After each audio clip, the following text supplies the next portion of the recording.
Welcome everybody to Cloud Conversations. It's great to be back with my good friend Kat Greenan for another exciting episode. And how are you today, Kat? How have you been? How's things? I'm not too bad. I'm happy it's the weekend. It's been quite a busy one this week. I feel like everybody's just feeling the busyness of getting back into the year. But all good apart from that. But enough about me. I do have the amazing pleasure to introduce our guest of the show, Amy Diamond, which I got to say is a pretty cool name to begin with. Thank you. But thanks It so much is. for coming on the show. How are you doing, Welcome, Amy, Amy. today? I'm fine, and thank you for having me. It's a great honor to be on the show. Amazing. Well, it's wonderful to have you. So, for those who don't know, Amy is a Microsoft 365 specialist and consultant. He has a wealth of experience with Microsoft 365 and SharePoint specifically. He's very, very active in the tech community, especially on social media, creating lots and lots of content. But before I kind of do your intro for you, Amy, for those who aren't aware, who are you? What do you do? What's your technology that you specialize in? Tell the audience a little bit about you. Okay, my name is Amy Diamond, and I live in Israel in a city called Rishon LeZion, which is south of Tel Aviv.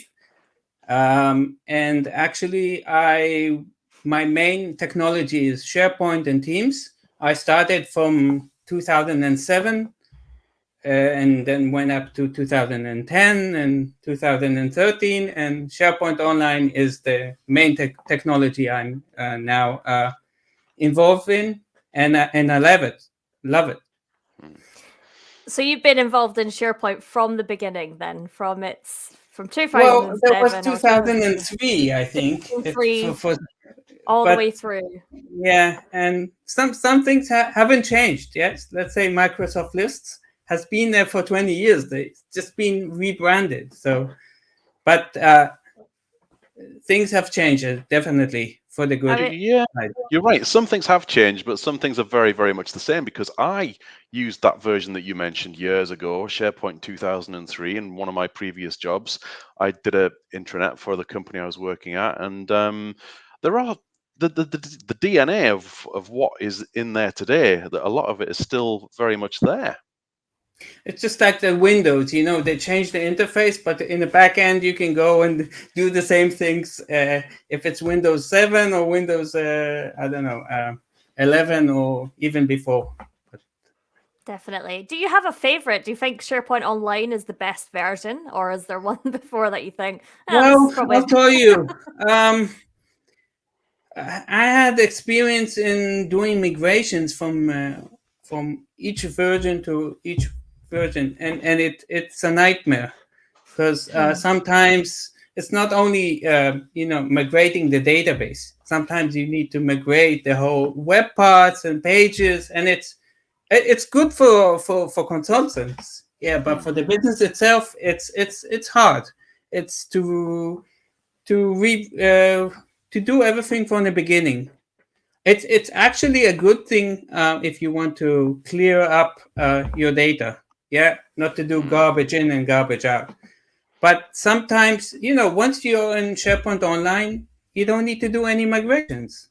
You have all kinds of features that are changing all the time, but that's at least in the same environment. So, I like SharePoint Online because I think it gives the modern look is very nice, and gives lots of and of course you have also the teams that you can do all of the collaboration, and that's more or less what I it's think. all tied in so nicely, isn't it? SharePoint, I mean, everything relates to Teams, really, doesn't it? Teams has got its touching everything, including SharePoint, where its files live. But I agree with you. I love SharePoint Online, and I worked long enough with on-premises technology that I never want to see a server again in my life. I've been crossing my fingers and praying to the reboot gods too many times on a Friday night or over a weekend, saying, please don't blue screen. So never again, online all the way. But you're completely right that once you're in SharePoint Online or in 365 in general, you don't have to worry about it, because it's just going to be evergreen, isn't it? It's going to Yeah. keep up to date, and those challenges are gone. But the migration tools have also improved along the way, I think, as well.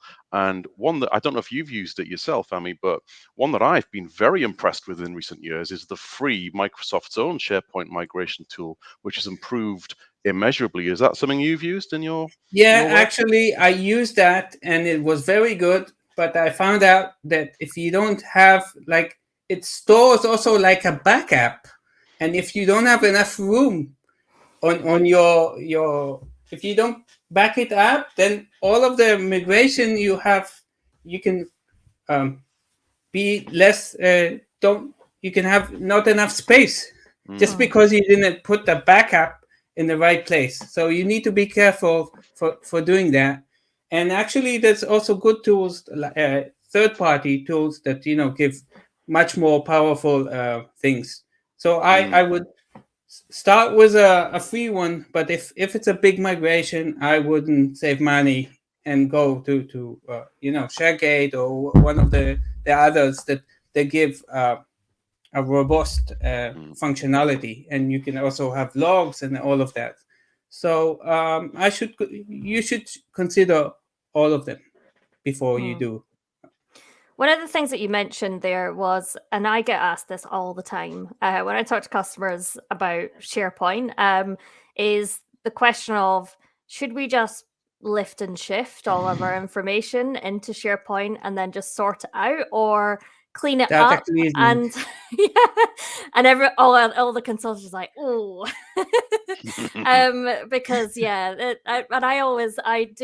kind of say, oh my goodness, why would you pick up mess and put it somewhere else? You've got the same mess. But I always get asked the question of, so is there tools that people can use to clean up their data before they move it into SharePoint Online? Do they do it manually?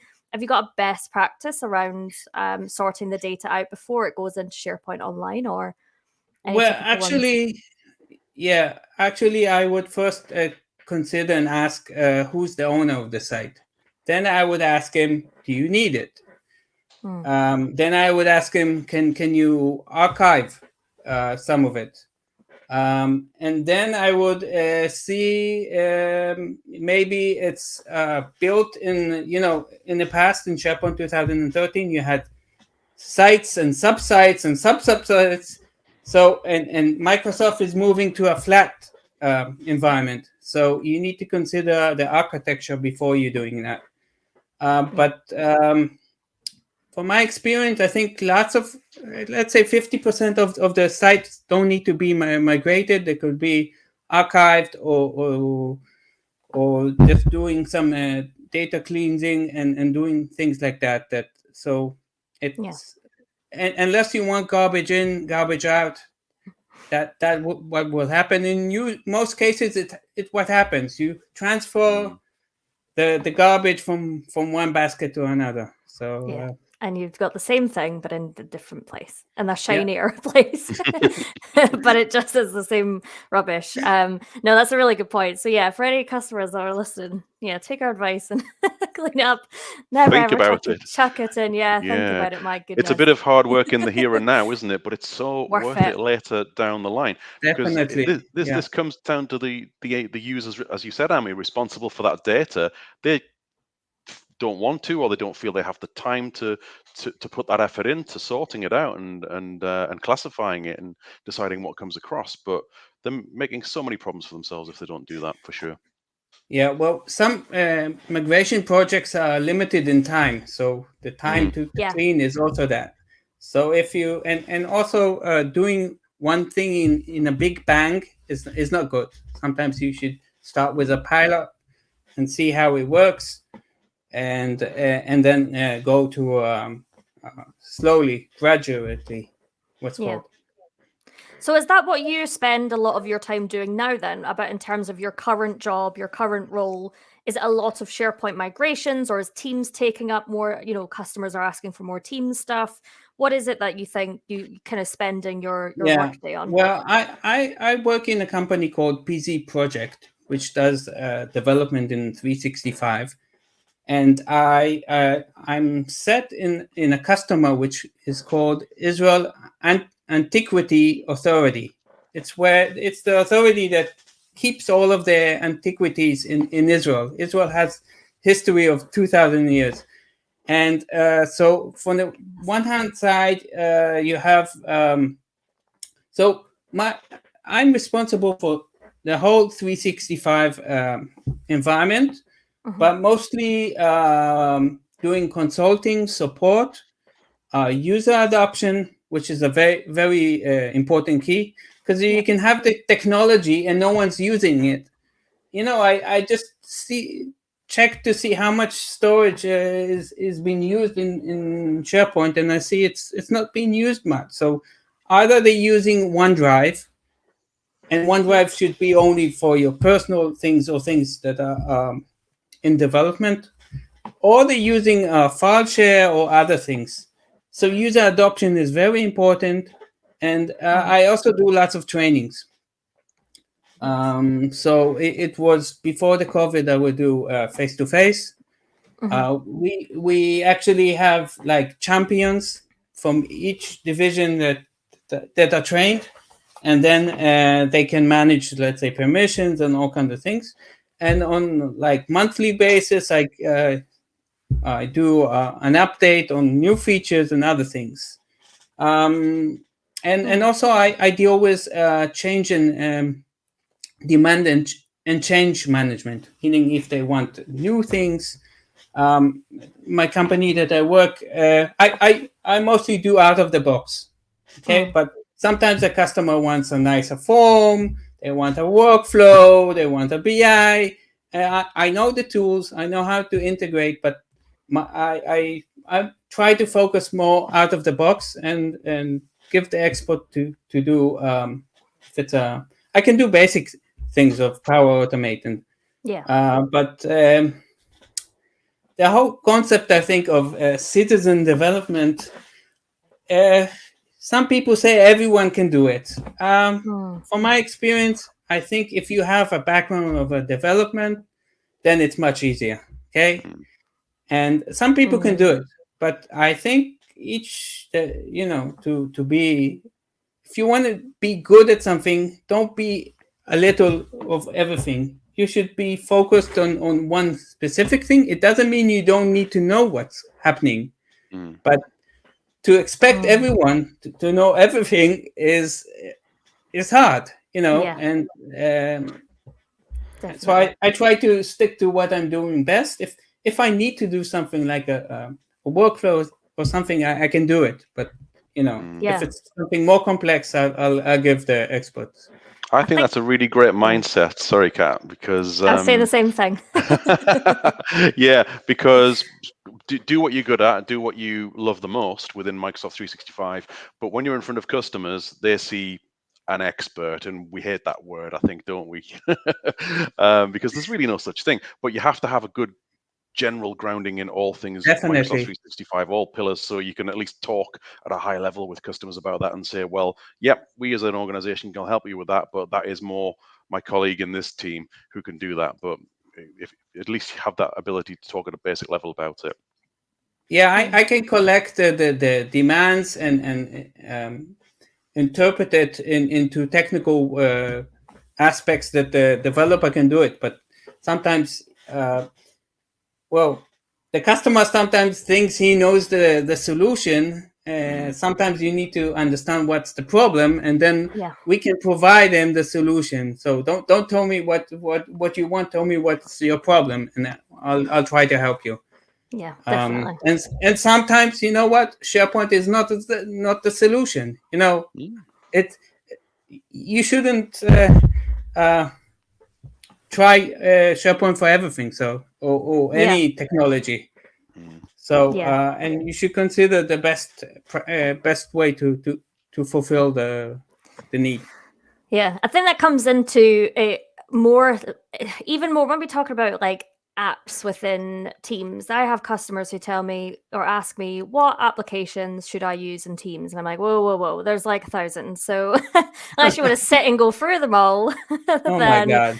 Go from the other side. What problem are you trying to solve? And then we'll find the solution that fits with that. Yeah. Not, and they literally say which ones. I'm like, I literally don't know all of the apps. I've got like a few that I like to use just because they solve my problems.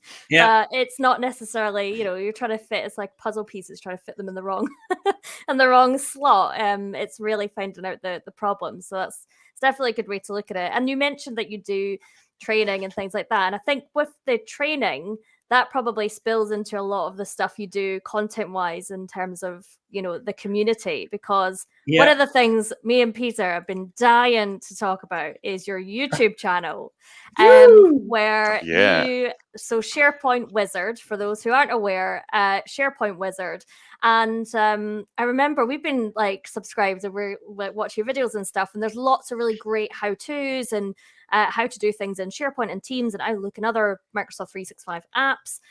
So if anybody does want to check it out, we'll put the link in the show notes so people can go in and subscribe. But I remember you started, it was kind of towards the tail end of like last year or something, wasn't it? And you had, and now it's maybe been like a few months and you've got like 100 videos that you've produced, just almost 700 subscribers, like 15,000 viewers.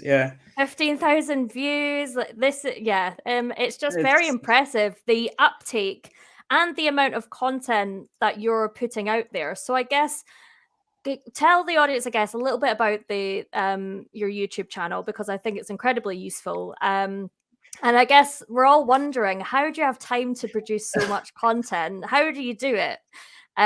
Would be the other question. Well, the answer is actually that I just like I posted in LinkedIn. I just wanted to have it as a place where I can go back. So like a blog, okay? So I put it somewhere and I know where I can do it. So I can, if somebody asks me or if I found a solution, then I would do that. And then I said, well, if I'm already doing that, then let's just try to share it with the community. I said, I have no idea how to make a YouTube channel. I'll just try to do it on the go. And my idea was, don't make it long, don't make it short, make it to the point, okay? Don't go around the bush or something like that. So that was my focus, okay? So the idea was to give tips and tricks about how to use SharePoint, existing features, and also new features that came out through the roadmap. And actually, what I did was, the first thing that I did was to create myself our own sandbox. So I'm not depending on anything. I could be the global admin. I could do whatever I want and test it. And then I also set myself as a public preview or targeted release. So I receive all of the information a bit before. And then for me, it's important to find the best practice for each thing, the pros and cons, and to find how we can use it in reality. Okay. So and you're asking how I did so many. So actually, I had all kinds of videos that I created, but I didn't share because it just was for myself. And I said, well, let's share it. I mean, it's a great feeling, and I think it can support so many people, no matter where they are in the globe. And just to make it short, to the point, I tried at the beginning to do intros and music. I said, let's put it aside. Let's be practical. I mean, I'm not, my focus is, I'm a technical person, hands-on. So all of the decorations are nice, but I think people are looking, they also don't have patience. If it's too long, they'll just, so I don't know if even after 5 minutes they're sick and tired. But if there's something that interests them, then I just did it. And to be honest, I just enjoyed doing it. So I try to do one a day or two a day. Wow, awesome. Well, let's take a look at it. Let's do a bit of a share. Oh, we're gonna share it. I'm so excited. Yeah. Can we see This that? is Yes, this we what can. happens, Abby. Oh, This is wow. There special. you go. And one thing before you complain, I am actually subscribed. I'm just in a different browser, so don't worry. I am one of your subscribers. I wouldn't dream of not. It's okay. But this is awesome, and you've got your, so we can give it a plug here, youtube.com/c/SharePoint Wizard. Great channel name, and memorable. and the name actually came from one wizard to show the magic of SharePoint and Microsoft Teams. And also the other meaning would be just like you would like a button where you click next, next, next, and things would happen. I wish it would happen in SharePoint, but just to simplify things and to provide also basic things and also more advanced for people that are in the community and want to go to the next step. And sometimes I learn on the go. Okay, so because no one knows a new feature what it's going to do, but yeah. You go to the playlist there, Peter, and just see there's, because obviously what we can see, there's a lot of SharePoint videos, but there's other Absolutely. Playlists in there as well. So it's not just SharePoint you're covering, although it's SharePoint Wizard, there's just general Office 365 in there, Forms, Excel, Teams, of course, Planner, and some of the things. So I've seen, obviously, posting the videos on social media, and I've learned there's a lot of list content that I've been going through and learning new stuff. And they're very, as you said, people don't have the patience. So your videos, they're great because they're 2 minutes, and they just say, okay, we're going to talk about this. Here's how you do it. And by the showing way, you and Kat, just going I straight follow into your blog very, very much, and also Pete, I follow. I like the A to Z thing you started. Oh yes, the A to Z, A to Z, yeah. And I saw you published it in one of the Microsoft official Docs.com, yeah, the Microsoft 365 glossary. Yeah, I was honored to be asked to do that. Really chuffed, but that sounds like lots of hard work. It took a while to do, for sure, because I did it once on my own website, and then Mark from who does the glossary, his second name has absolutely escaped me, and I really must remind myself of his second name, but he invited me to be a part of it, and it was a really great thing, because as you were talking about learning on the go, Mark Simmons, and that's Mark with a C, learning on the go, I had to learn GitHub to do this, and I've wanted to learn GitHub for a very long time, and I've thought, oh, this is for developers, but actually, no, anyone can do it, and I always say about things, and this is how we all have a little bit of imposter syndrome in us and put ourselves down. I always tell people, if I can do it, anyone can, and but it's so true with GitHub. It's absolutely brilliant. But Kat's content though is phenomenal. Your blog is amazing. Love what you publish. And it's so useful. Indeed. But I feel like we're all just supporting each other, aren't we? We We're are. like, Well, that's what community's all about, isn't it? Everyone listening. It's We've all got great amazing. content. Yeah, but I've learned a lot from you, Amy, from your channel. You may notice if you subscribe to Cloud Conversations or you're aware of our channel, we started putting thumbnails on, little thumbnail images on the videos, and that was something I saw that you are doing, and it just draws your attention to them a lot more, doesn't it? And your videos does it automatically.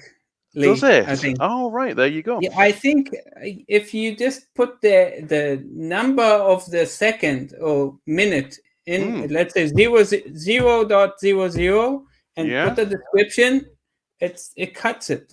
I think. Cool. Awesome. And I love the fact that your videos are short and punchy and tell you something useful. I was watching one just last night, one of the newest ones you did, I think it was yesterday, about raising your hands in Teams and how you can now see the order of when those hands went up, which is an amazing feature. Yeah. And not everyone's going to know that is there. So you telling people, this is great, we're all going to learn amazing things. Listen, I'm doing it just for fun. I'm not doing it to get anything. And to be honest, I got another. I got an honor I was actually nominated to the MVP program. Awesome. I don't know if I'll be approved or not. actually, I was approached by two MVPs that Mhm. said, "Listen, you're doing a good job. How about doing it?" And at first, I said, "Oh, why do I need that?"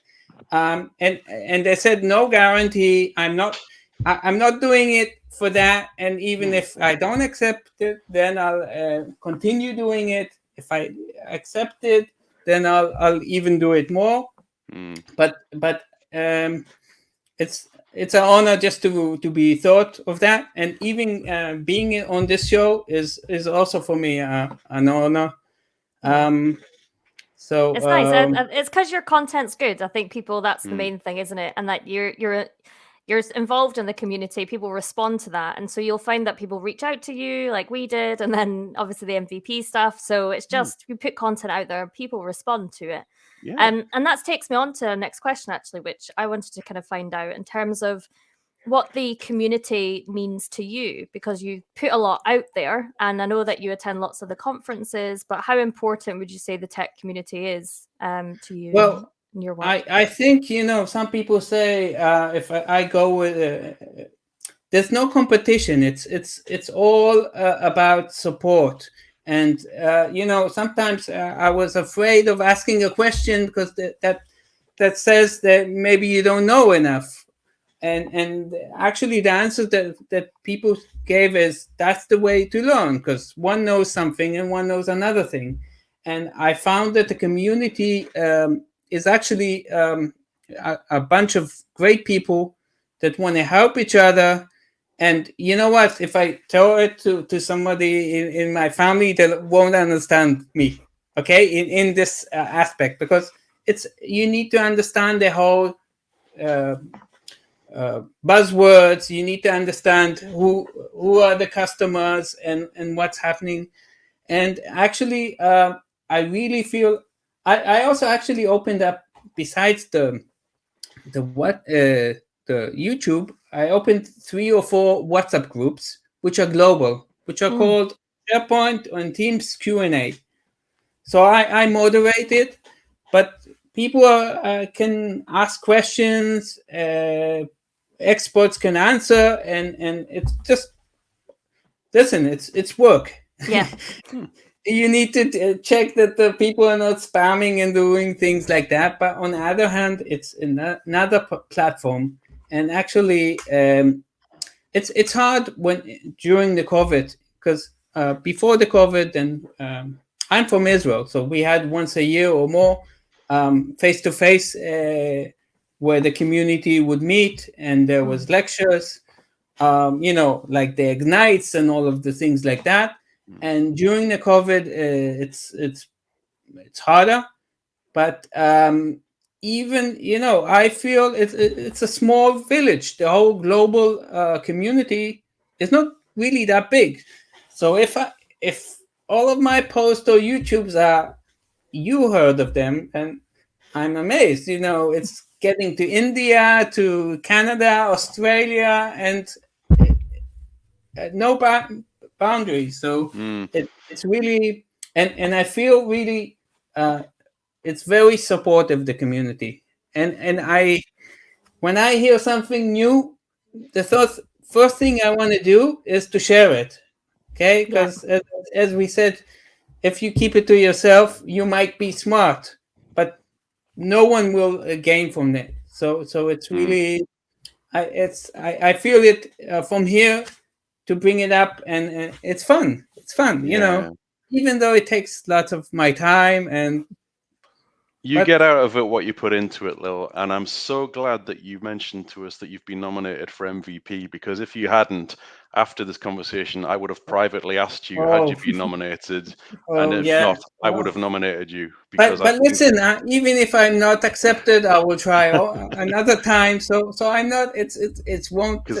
I think what you're doing is wonderful, and I think you've got all the attributes that an MVP needs, in that you are humble, you are generous with your time, Thank you. and Thank you.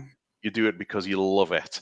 Tick, tick, tick. That's Well, what MVP is all about for me. So I'm getting Thank quite you for emotional the saying credit. it, actually. So good luck to you. I would be very, Thank you. very surprised if that is not in your future. So Yeah, I will. Okay, definitely. listen. Sometimes you need to prove on a length of time, and you need to.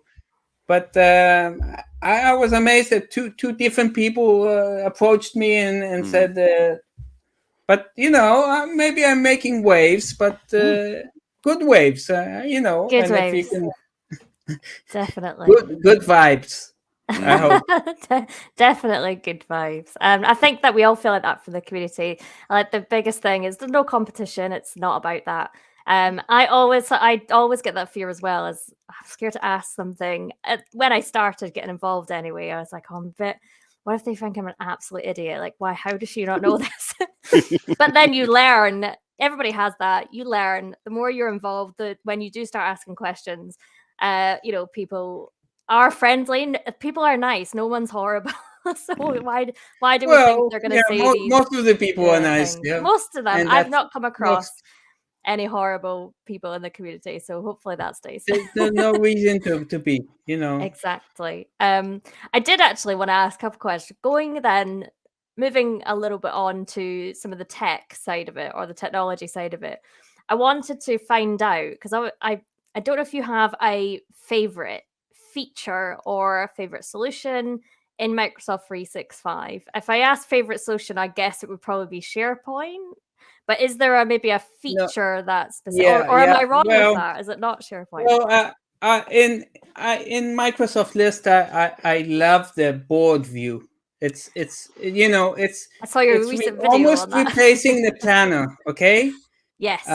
So it's actually something which is it's also visually, and you can drag, and it's doing if it will improve, it can eventually replace planner, I think. But so I like the board view very much. It just came out, and in SharePoint I actually like there's a feature where you can have a collapsible section.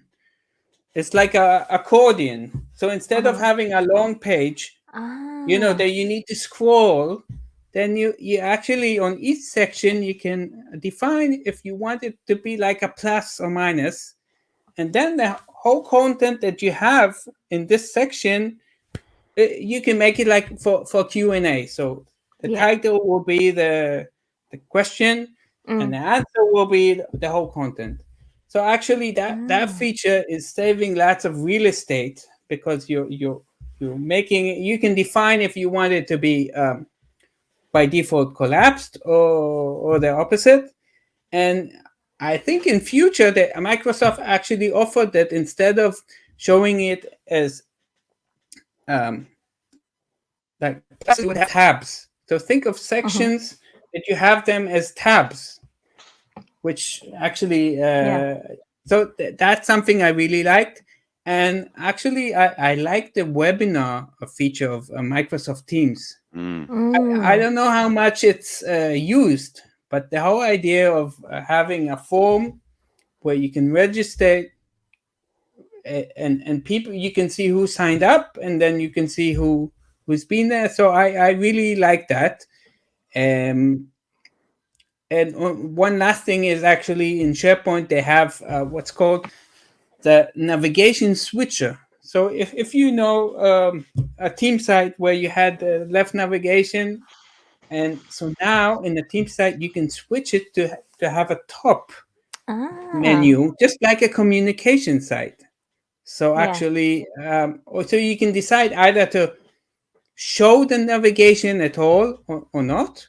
And if you want to flip from the left to the top, and then you have more space, and that's quite cool.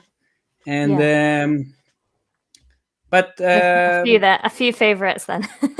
Awesome, yeah, that's great. I love hub sites in SharePoint. I think we're moving away from subsites, thank goodness. But hub sites are a great way of tying it all together, aren't they? Yeah, but now you can hub to hub connection, which is a bit interesting. Although hub to hub is good for searching. Okay, you can search, but the navigation, when you have a hub, a site which is connected to a hub inherits also the menu. Okay, so you have, but hub to hub doesn't deal with the menu type stuff, only with the search. So maybe it can be improved. But definitely, yeah, if we're talking about a flat architecture, then the hub site can unify or group all kinds of sites. And definitely, once there was a limit of hub sites. Now I think it's, I don't know, 2,000, but before it was 100 or something like that. I think that's quite cool. I didn't know about the navigation, that you could change it from the left to the top. So that's quite handy to know. I didn't know you could. It's only on a team site, yeah. On team site. And actually think, a team site that you had only once a left navigation, now you can have a top navigation and use the mega menu, which is powerful. Yes. Okay, mega menu, you can have the two types, the cascaded one and the mega one. So, and the mega menu, you can show lots of content in an organized way, where if you had a left navigation, people would scroll down and actually there's something new that just came out. Within the document library in SharePoint, you have a drop down where you can move from library to library. You don't need to go out. So if you've got multiple document libraries in your site, it's easier to now navigate instead of going for the sides. Yeah. The problem is if you want some document libraries you don't want people to see, then they still see it. But that's nice. Those are my favorite ones. Yeah, I think the webinar I quite like as well, the registration page, although I think there's use cases for the registration page because there's some organizations where they might already have quite a comprehensive tool that they integrate with their CRM systems and websites that kind of do registration and create leads from registrations and things like that. Because I always get asked, how good is it? And, the answer is, if you've already got that tool, which some people do, then it's probably not going to add too much. For those people who don't have a tool like that and have no kind of registration tracking or anything like that, it's great. Easy to set up. You can set it to, external people signing up and then even compare that to your attendance report. So yeah, it's quite nice and really easy to do. So we get, quite a few people asking about that one. On the flip side, what about things that you think might need improvement? Are there specific features or a solution that you think, no, this could be better? I don't know if it's a big list or not. I'll answer the one that probably the whole community would list as number one, and that's the threshold, the 5,000 threshold. It's been existing for a long time, but it's causing lots of problems. Because Microsoft says actually there's no limitation, or you can put 30 million items in a document library or list. But in a view, you can only put 5,000. And if you exceed that, you will have problems. You cannot change the folder. You won't see. So now Microsoft says you can do indexes and you can do all kinds of views specifically, but it's a pain point. And if you need to consider if you're gonna build a form or Power App or something, and SharePoint is not a database, okay? But if you start to store 20,000, 30,000 documents and they're not in folders, then it can cause a problem. Yeah. And that's a problem. Now, I know Microsoft List is working on like an offline solution, which would solve that thing. Meaning, but still, in on-premise, for instance, you could increase it. but it's a very pain point. So, and people either need to split the data or need to think of ways what to do with it. So it's a really pain point, and I don't know if there's a solution. One thing I would like to improve is that actually in Microsoft Forms, for internal users, you can upload or ask somebody to upload a file, but for externals, it's not possible.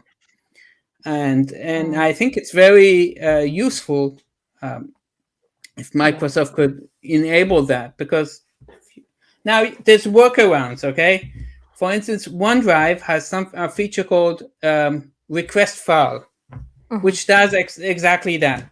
You send somebody a link, he uploads the files, and the files are stored somewhere in a folder in OneDrive.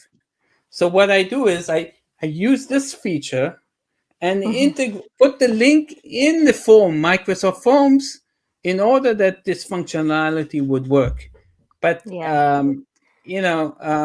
people see it's not working, they'll go to Google Forms or all kinds of different solutions. So it's either now Microsoft has been improving very much, but so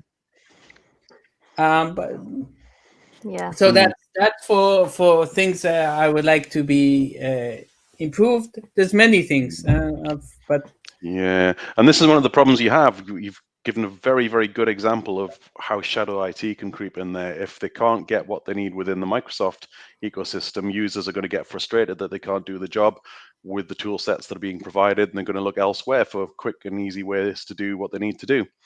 So this is why Microsoft need to keep on innovating and improving. And I think in general they are. I think they're doing a wonderful job. I think amazing. The COVID has done very good for that. Yeah, and they get a lot of stick. Quite often people will focus on the things that it doesn't do and forgetting about the things that it has been capable of doing, as you say, in a very short space of time during pandemic life that we've all had to get used to. So I always like to I give them grief sometimes. Kat and I both give them grief about Teams DLP for chats and channel messages being an E5 feature. Get it in E3. It just makes sense. It makes sense. Why really would you does. stop it at OneDrive? Sorry. By the way, I think the rates are going up in the 1st of yes, March. I know. They are. Yeah, that's not right. the M3. If you've got M365 E5, I think you're safe. But anything other than that, you are. So you're paying more for E3 to get. Let's get. Although if you have, I'm working on a education faculty one, so they pay less because it's education. Yeah, and it's so hard to, even for us who know these products, to understand which license you need for which product. Oh my God, you need a... Kat did a really excellent talk a week or so back for Canadian Summit, didn't you? I think it was, wasn't it? On Teams DLP. And the number of license combinations you rattled off. Now, if you need this feature, you need Office 365 E5. If you want this one, you need M365 E5. This one's Windows, this one's EMS. They all come in different things, and it just... I always get licensing questions. You have something that is called Microsoft 365. Isn't it? Yeah, just get that. That has everything. If you got M365 E5. If you ask what's the difference between Office 365 and Microsoft 365, most people won't know. Maybe it's a license. That's true. At least it confuses many people. Yeah, definitely. Because you get the whole EMS, Windows 10, and Office 365 and M365. But then there are different add-ons and packages, because some people might be on Office 365 E5 or E3, and they don't want to upgrade to the £50 for the M365 E5 license, because they just want some security stuff. They don't want voice or anything like that. So sometimes then you got to look at add-ons, but then there's different types of add-ons for compliance, one for security. You need a full-time job just to... And I think if I was going to say something to improve, it would be how things are licensed and where features live. It just, even with like Viva, that was an absolute bit of a shambles, the licensing. And then they came out with Viva Suite, and I was like, okay, thank God, there's like a catch-all. Let's just go for Viva Suite and you'll get the lot. But then what comes in there to the box, what comes in the additional is very blurred, and it's people. That's the one question I get asked constantly is what comes in the additional license, and then you have to say, okay, go for your demo. Okay, at this point, this is, but then it's just most of Viva is actually you need to pay addition. If you want the insight, you pay addition. If you want the task, if you want the learning, you pay addition. So besides Viva Connect, I think is free, but you do get some learning stuff and insight stuff. See, that's where it gets confusing, doesn't it? Because it's just you get some stuff, but not that much stuff. Just buy the suite. You need to pay for LinkedIn, and you need to pay for exactly. Although I saw you can even in Viva Learning to share content from your SharePoint site.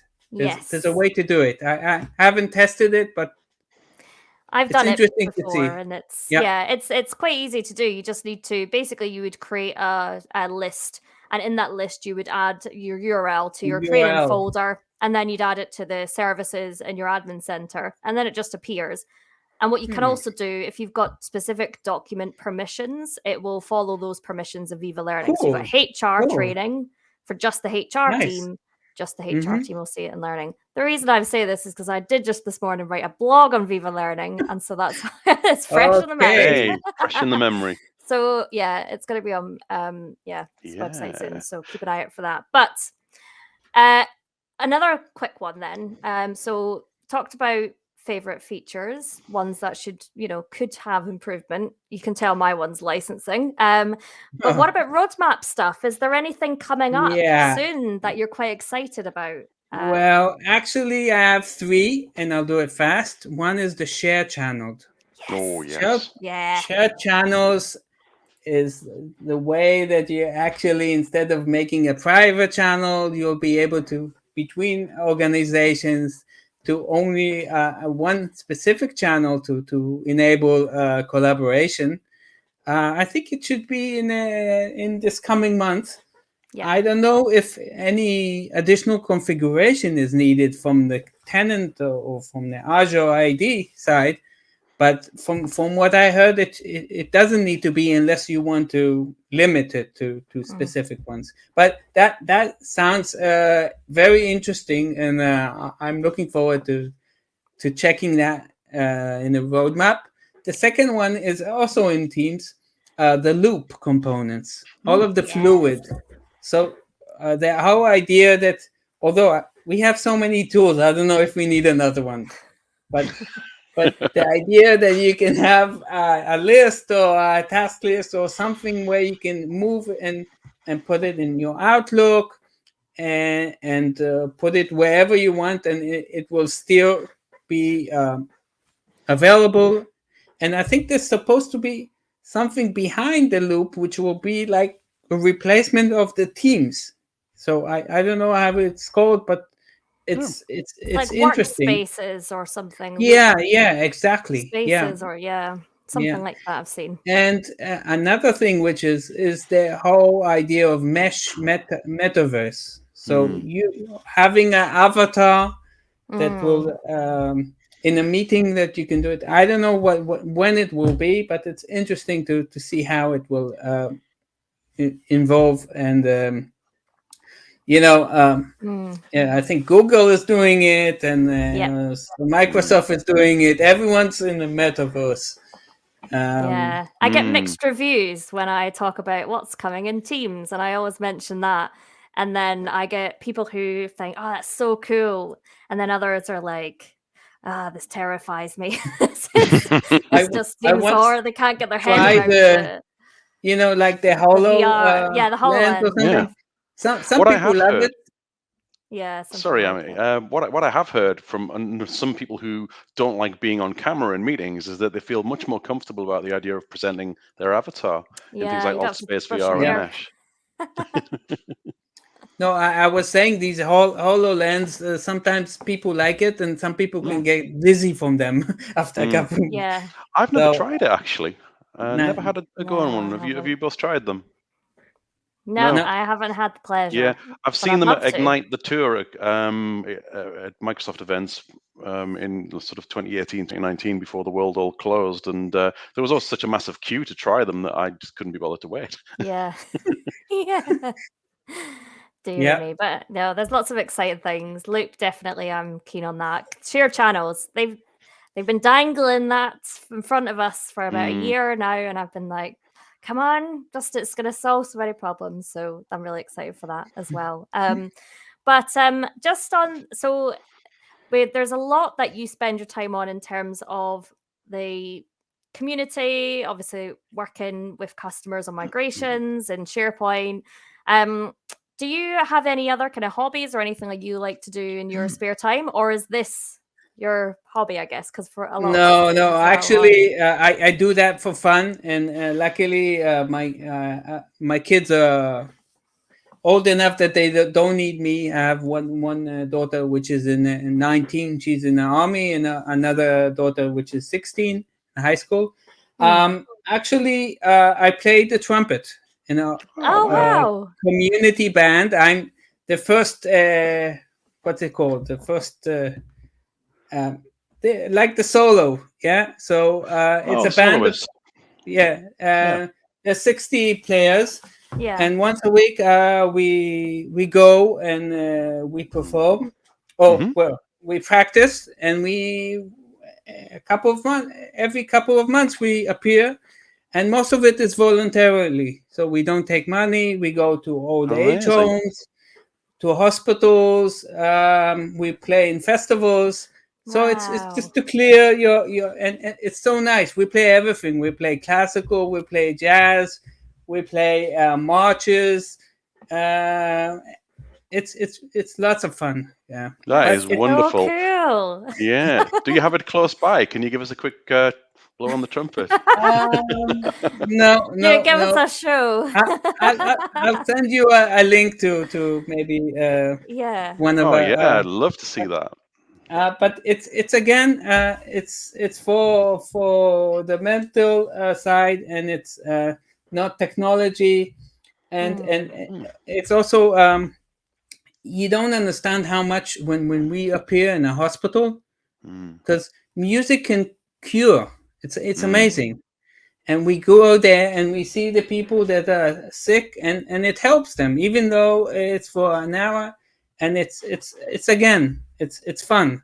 So I need also to practice for this for the orchestra, so I need to spare time for that. Yeah. So that's one thing I do, and in addition I do some mountain riding, bike riding, wow. which is we have mountains here, and we have desert, we have everything, snow, all so the terrain. so it's fun. It's extreme, but usually I wear all of the things I need not to get hurt, like hands and helmets.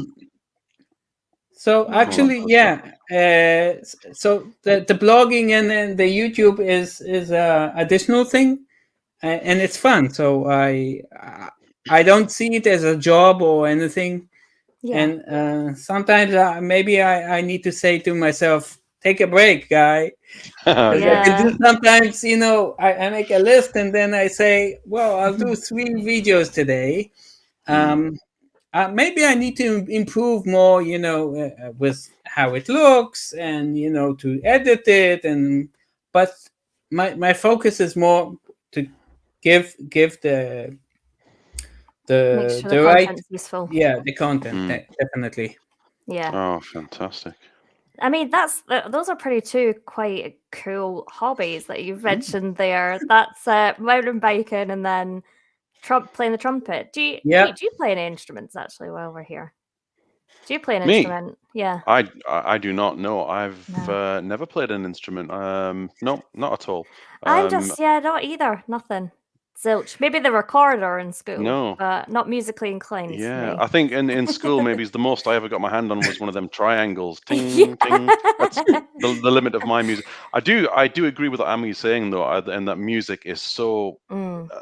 important in so many ways to us all. It can really relax you and chill you out and improve your mood. Yeah. You've got a to the point. podcast Well, about yeah, music. I've started Do another you? podcast. Yes, I've started another show with Stephen Rose, who I'm sure everyone watching will know Stephen. He hosts the Inside Teams official Microsoft podcast, and he was on this show a few months ago, and we really got talking about music on that show, which is one of his passions. You can only have to look behind him, and there's guitars and things on his walls of that nature. And he's the complete opposite to me in that he actually can play the instruments and he can talk technically about music, whereas I'm just an enthusiastic amateur. I just enjoy music and listen to it. But we had a lot of similar passions about the sort of groups and artists and bands that we enjoy. So we decided to start this show, and it's called 10 Songs. And the premise of Oh, the show is it's on Spotify. And the premise is that we each pick 10 songs per episode on a particular theme. So the first episode was our favorite cover versions of Beatles tracks, 10 Beatles covers. oh. And we've got a Bowie show out, David Bowie, and we've got things like Joy Division and New Order coming out. Yeah. And we're having so much fun doing it. I recorded a show with Stephen as we record this show today. Yeah. It's a Saturday afternoon, and a week ago, last Saturday, was when we recorded the last one. And I disappeared into the office here, and I was here doing the show with Stephen for about 2.5 hours, and my wife texted me to check I was okay. And we were just having so much fun You're doing still it. So alive? yeah, just checking you're still okay. You're still there. Aw. Kat, I was Well, mentioning to Peter about his new room and Office, the there's a new office. yeah, in the office. Yeah, it was a picture in back, and he explained to me yeah. what it is. That is a Joy The Division Joy album cover. Division. Yeah, an album called Unknown Pleasures. One of my favorite bands, Joy Division, who went on to become New Order. It's a very sad story, actually, because the lead singer of Joy Division took his own life in 1980. Oh, But the surviving members stayed together and rebranded as Joy Division and became a very, very different group because Joy mm-hmm. Division were very sort of post-punk Mm. and New Order were very early 80s, early 80s 80s. electro sort of pop and dance, that sort of thing. So couldn't be more different. I think my mum listened to Joy Division. I don't know if that's showing my age or your age. No, it's not showing your age, Kat. No, it's showing yours. It's Sorry. to do with the I was tape. like, I know Joy Division. Where do I know them from? I think my mum used to listen. Yeah, give them a listen though. It's what I'm finding is I'm talking to a lot of people from younger generations, shall we say. So many of them are getting into Joy Division. They're having a bit of a renaissance in recent times because the whole vinyl scene is back. People are getting vinyl turntables. Yeah. I'm thinking of getting one for this little corner here. Actually, I think That would it'd be be quite cool. nice. Yeah, that would be quite nice. Like, you mean a record? A record player, yeah, a real player, vinyl yeah. record player, yeah. Yeah. Because I'm old enough to remember when they were around the first time. And funny, before you joined, Kat, before we went live, Ami and I were the first on the call, and we were talking that we are of a similar age. Ami's actually, although he looks fantastic compared to me, because I look Oh, like thank you. Yeah. I look like Gandalf. I look like I look No, like Hey, there's nothing wrong look with younger. Gandalf. I look younger, but yeah. But we Yeah. mentioned actually, yeah, my mother's from Scotland and my father's from America. But Yeah, absolutely amazing. So what a family history you've got there, and we live in Israel. So and you know, actually, as we're talking now in Ukraine, there's not easy situation, and I hope the war will stop with no. It's not good for anyone. No. So, I think we all hope that desperately. It's nobody wants this. Nobody wants this. It's heartbreaking. Nobody expected it actually, but no. Yeah, that's true. Yeah, it's Utterly not heartbreaking. It's not good.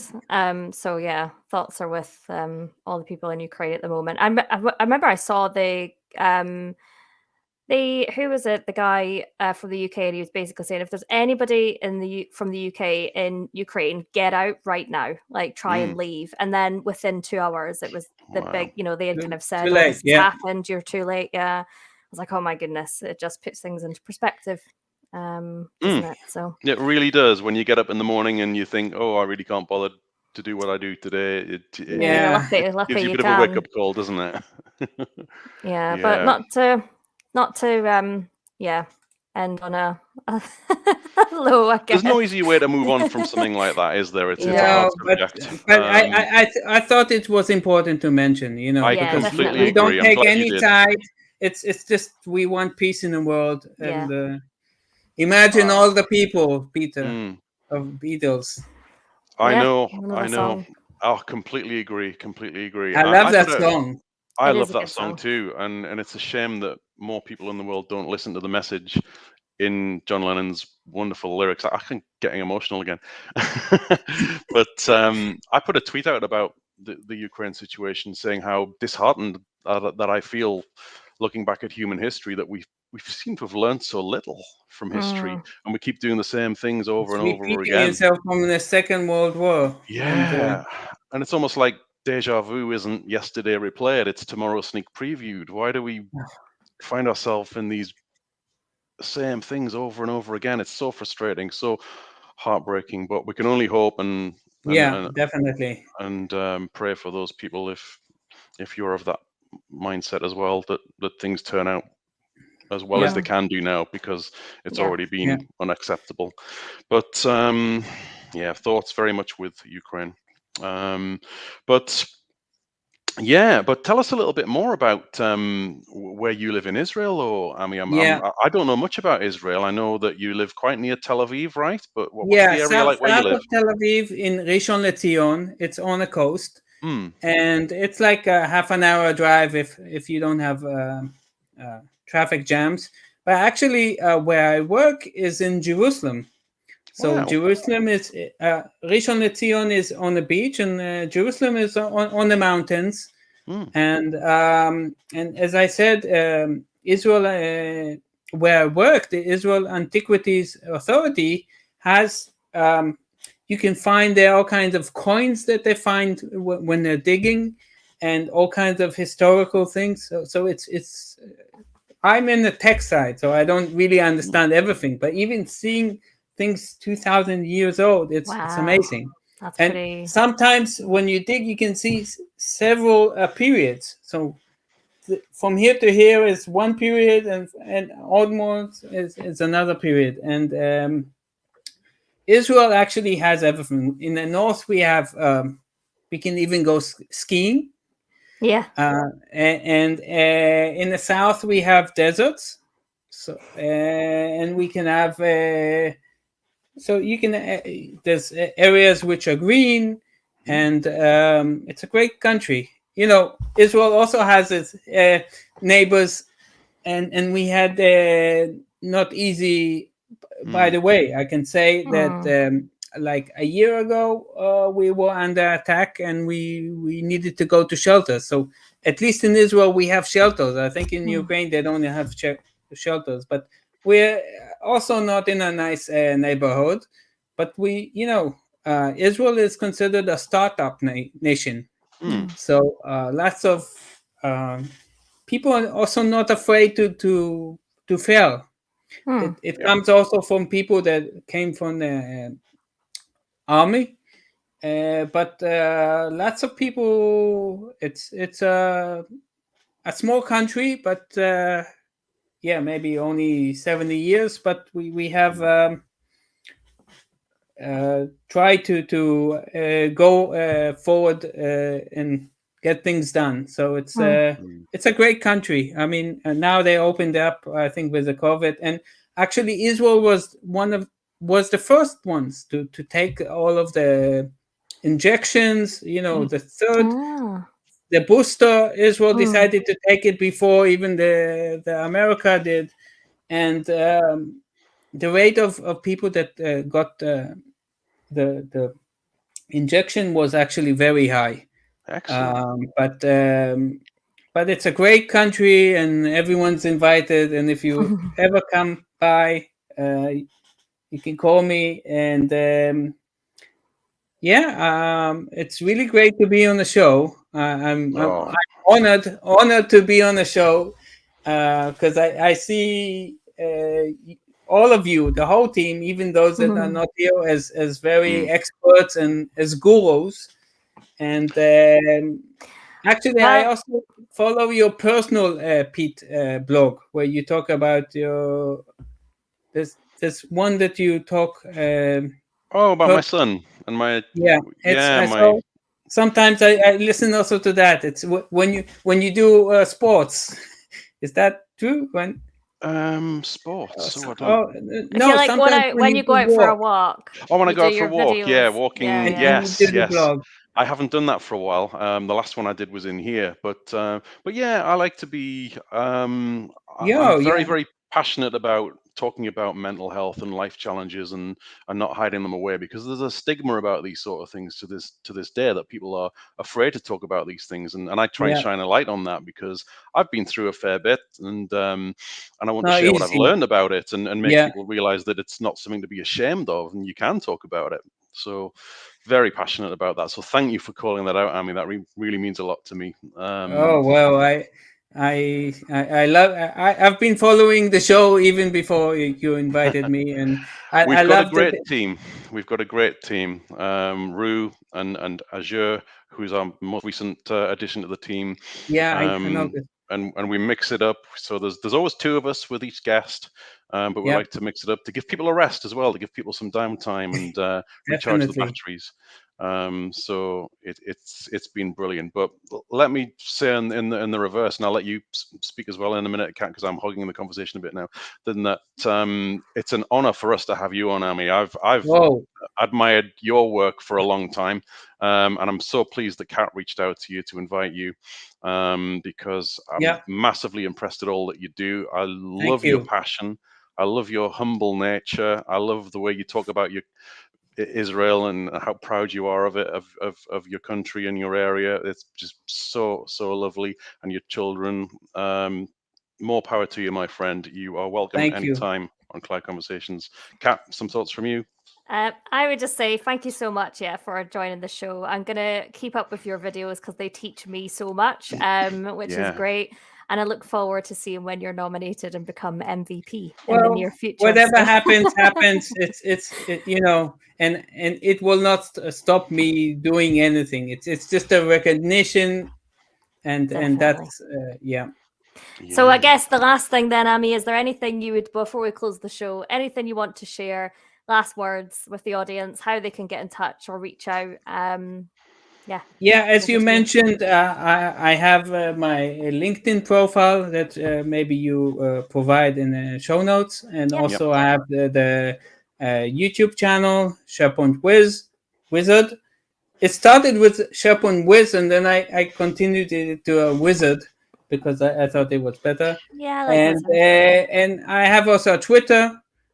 And if you notice me, then you'll hear from me. I'll be back. Absolutely. Yeah. We encourage all of our viewers and listeners to go and check out Amy's content, and we'll make sure that we share all that. Before we wind things up, actually, I just want to make one slight correction to something I said earlier on when I couldn't remember Mark's name, who got me into the docs.com. I actually got his name wrong. His name is Mark Anderson. And I think I called him Mark Simmons, but that's where that's come from. He actually runs a company called Simpraxis, I think it is, and his Twitter name is Simp Mark. So that's where I got the Sim from. That's I was thinking enough. Sim. So if you're watching, Mark, sorry about that, but Corrections corner. I just Mark D. Anderson, to be precise. So go give Mark a follow. He's a great guy, and has taught me a lot about GitHub. So shout out to Mark. Anyway, you're getting really good at this bit, Kat. So do you want to take it home?